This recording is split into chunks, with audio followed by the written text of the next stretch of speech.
Hey guys, Wes Buck here, Drag Illustrated Magazine, checking in with my man Kyle Fickler from Aeromotive. Kyle's like everybody knows Kyle. If you guys don't know Kyle, well, I'm sure all of you do. It's good to see him, man. I mean, what do you think, dude? I mean, we're here at the Gator Nationals. They might run an A fuel car or two behind us, so bear with us. They'll hear a little bit of noise. Yeah, you'll hear a little bit of noise. So, well, hey, one of the things I've been talking about, Kyle's here this weekend on a little bit of a special project. Aeromotive, obviously well-known industry leader, fuel systems.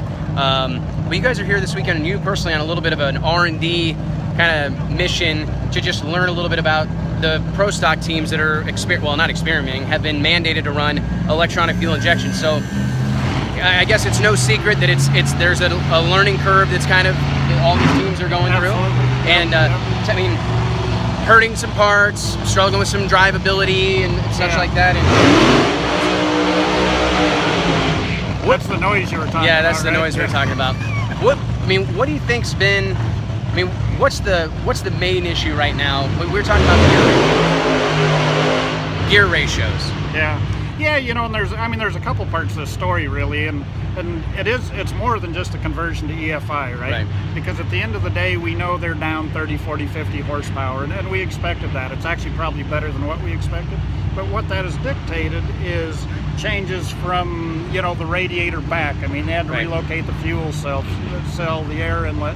But then we're back to transmission and rear gear ratios because they're also down, you know, at least 1,000 finish line RPM. So it's every gear ratio in every gear, Yeah, and absolutely. So that's been a big change. So we've been very encouraged by the results on the track.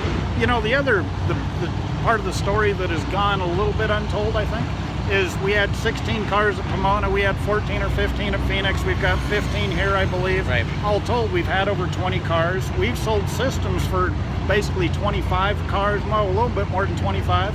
We have competitors that have sold systems, so we know there's at least 30 cars that are, you know, being retrofitted for EFI. So that is really, really positive. So we're far from trying to kill the class or NHRA trying to kill the class.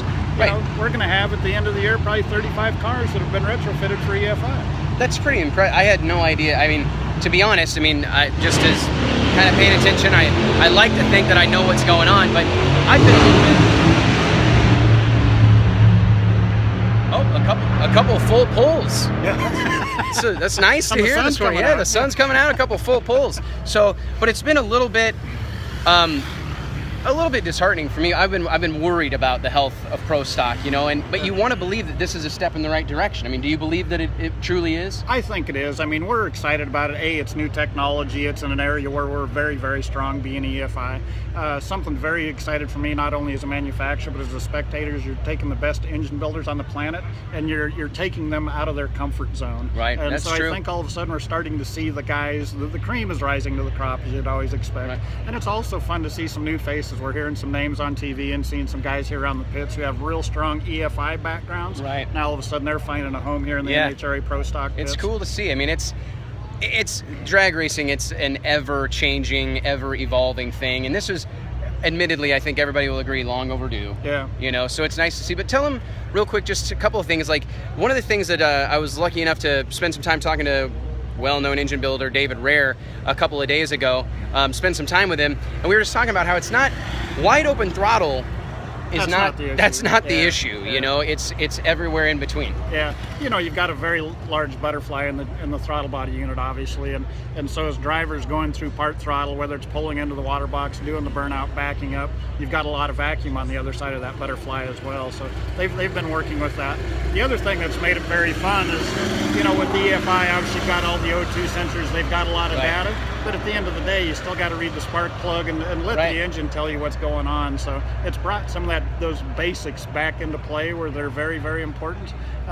You know, and we're seeing transitions in terms of pressure and things like that, and oftentimes what has looked simple on TV hasn't been near as simple as it's looked. So I'm glad you're doing this, because there is some behind the scenes stuff that's, you know, that's happening weekly, and obviously the guys that spend more time on the dyno, more time at the racetrack making test runs, that's starting to show as well. Absolutely, man. Well, as usual, Drag Illustrated will be paying attention. Thanks a ton, Kyle.